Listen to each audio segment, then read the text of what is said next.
Hello दोस्तों, नमस्कार। स्वागत है आपका हाईलाइट न्यूज प्रोग्राम में। दोस्तों, आज के इस प्रोग्राम में हम दो टॉपिक पर चर्चा करेंगे। पहली बात कि भारतीय अर्थव्यवस्था के बारे में विश्व बैंक ने क्या भविष्यवाणी की है, और दूसरी बात कि यहाँ पर हम विश्व बैंक के बारे में जानेंगे, अर्थात विश्व बैंक से जुड़े यहाँ पर कुछ महत्वपूर्ण फैक्ट, उसकी स्थापना को लेकर और उससे जुड़े संगठनों को लेकर, भारत किसका सदस्य है अथवा नहीं, जहां से एग्जाम में प्रश्न पूछे जाते हैं, उन पर चर्चा करेंगे। तो चलिए शुरू करते हैं। दोस्तों, बिगड़ते अंतर्राष्ट्रीय वातावरण का हवाला देते हुए विश्व बैंक ने शुक्रवार को वित्तीय वर्ष 22-23 के लिए भारतीय अर्थव्यवस्था के लिए, पहली बात वित्तीय वर्ष 22-23 के लिए और दूसरी बात इंडियन इकोनॉमी के लिए 6.5% की वृद्धि का अनुमान लगाया है। ऐसा विश्व बैंक का अनुमान है, परंतु ये खुशी की बात नहीं है। यहाँ पर आगे की लाइन कही जा रही है जो कि जून 2022 के अनुमानों में से 1% कम है। तो यहाँ पर 1% की कमी भी दर्ज की जा रही है।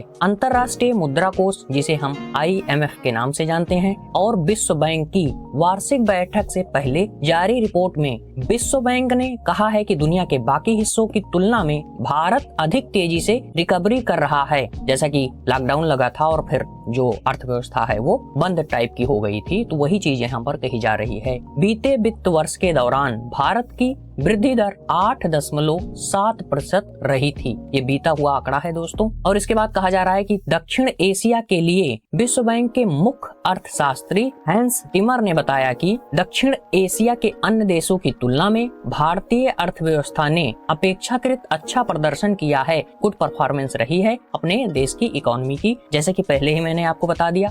यहाँ पर कहा जा रहा है, वही बात दोहराते हुए, कि कोविड के पहले चरण के दौरान तेज संकुचन के बाद, जब कोविड की जो पहली वेव आई थी, तो वही जो है की बात कही जा रही है कि कोविड के पहले चरण के दौरान तेज संकुचन के बाद भारतीय अर्थव्यवस्था ने वापस उछाल पकड़ी और वहीं से हमने चीन पर निर्भरता है उसको कम करना प्रारंभ किया। तो यही बात यहाँ पर कही जा रही है। आशा करता हूँ ये बात आप आसानी से समझ पा रहे होंगे और वीडियो को पूरा देखें, क्योंकि यहाँ पर कंप्लीट चर्चा की गई है। और आगे उन्होंने कहा कि भारत के पास अनुकूल परिस्थिति ये है कि उसके पास एक बड़ा बाहरी ऋण नहीं है। अर्थात अब आप सोच रहे होंगे कि यार हमने कुछ वीडियो देख रखा है कि भारत को इतना कर्ज देना है, 22 में 23 में भारत के ऊपर जो है कि कर्ज बढ़ता जा रहा है। लेकिन यहाँ पर जो बात ये कह रहे हैं, ये किस संदर्भ में कह रहे हैं, इस बात को हमें ध्यान देना है। यहाँ पर कहा जा रहा है कि अनुकूल परिस्थिति ये है कि उसके पास एक बड़ा बाहरी ऋण नहीं है, इसलिए कोई समस्या नहीं आ रही है और विवेकपूर्ण मौद्रिक नीति, जो मौद्रिक नीति है, उसको सही तरीके से लागू किया जा रहा है। तो यहाँ पर क्या कहा जा रहा है कि मौद्रिक नीति के कारण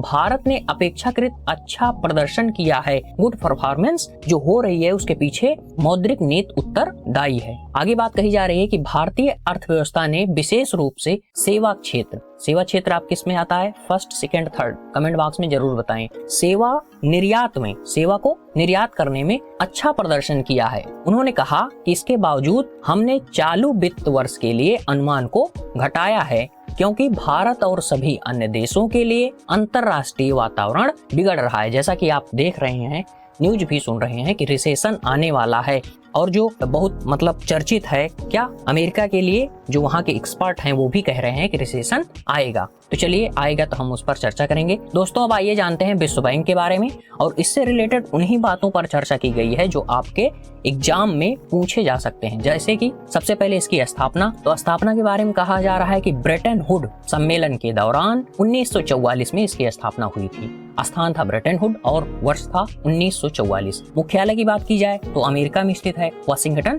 डीसी, संयुक्त राज्य अमेरिका। इसके सदस्य देशों की बात की जाए 189, एक लाइन में बुलेट पॉइंट में तीनों चीज समझ लिया।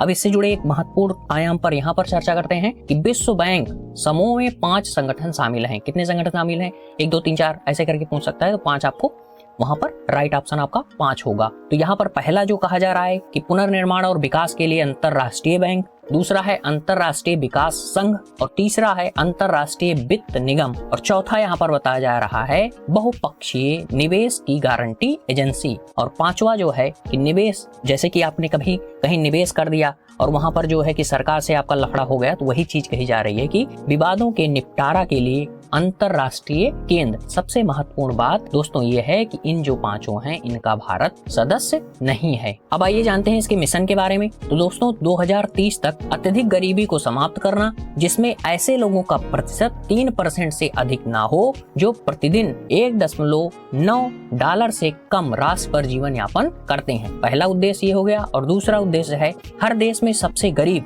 हर देश में जैसे कि कोई देश ए हो गया और उसमें सबसे गरीब, सबसे निचला वर्ग जो है उसको टारगेट कर रहा है कि हर देश में सबसे गरीब 40% लोगों की आय में वृद्धि करना इसका एक मिशन है। और आगे बात कही जा रही है यहाँ पर वर्ल्ड बैंक के बारे में। तो ध्यान से देखें कि विश्व बैंक, वर्ल्ड बैंक द्वारा जारी की जाने वाली इंडेक्स के बारे में यहाँ बताया जा रहा है कि वर्ल्ड बैंक कौन कौन से इंडेक्स जारी करता है। तो यहाँ से एक ले लेगा और 3-4 कोई दूसरा ले लेगा और आपसे प्रश्न पूछ लेगा। तो यहाँ पर पहला है ह्यूमन कैपिटल इंडेक्स जो कि वर्ल्ड बैंक ही प्रकाशित करता है। दूसरा है वर्ल्ड डेवलपमेंट रिपोर्ट, इसको भी विश्व बैंक जो है वो प्रकाशित करता है। ग्लोबल इकोनॉमिक प्रॉस्पेक्ट आदि। और यहाँ पर नोट में बताया गया है कि ease of doing business report भी विश्व बैंक द्वारा ही जारी की जाती है। लेकिन गौर कीजिएगा, अगर ये पूछ लिया जाए कि ये जारी हो रही है कि नहीं हो रही है, तो यहाँ पर बताया गया है कि जो डाटा है वो सही तरीके से, नियमित तरीके से नहीं मिल पा रहा है, इसलिए इसको वर्ल्ड बैंक ने बंद कर दिया है। तो आशा करता हूँ ये जानकारी आपको काफी रोचक लगी होगी।